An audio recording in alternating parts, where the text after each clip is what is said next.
Israël a décidé de lever partiellement les restrictions sur le transfert de marchandises à destination de Gaza, ceci pour le poste frontière de Kerem Shalom. Donc plus de marchandises vont pouvoir parvenir aux Palestiniens.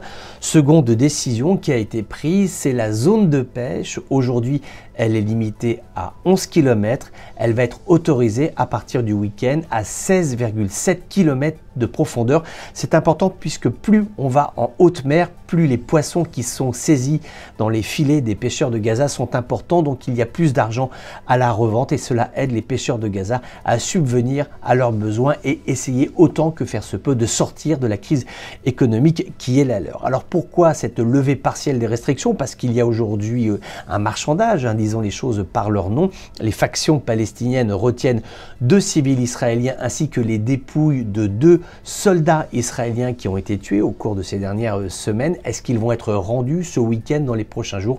C'est là une question qui est totalement ouverte. Maintenant, la question qui se pose est celle des autorités de Tel Aviv, où nous avons cette nouvelle coalition hétéroclite avec en son sein le parti islamiste Ram et Mansour Abbas. Est-ce que celui-ci, dans une situation comme celle d'aujourd'hui, serait en mesure d'influer? Rappelons que lorsque Mansour Abbas a prêté serment devant la Knesset, il a promis, et là je cite quasiment ces mots, de restituer des terres aux Arabes israéliens. Donc il est quand même sur une posture qui est dure, en tout cas pour ce qui est de l'écoute israélienne.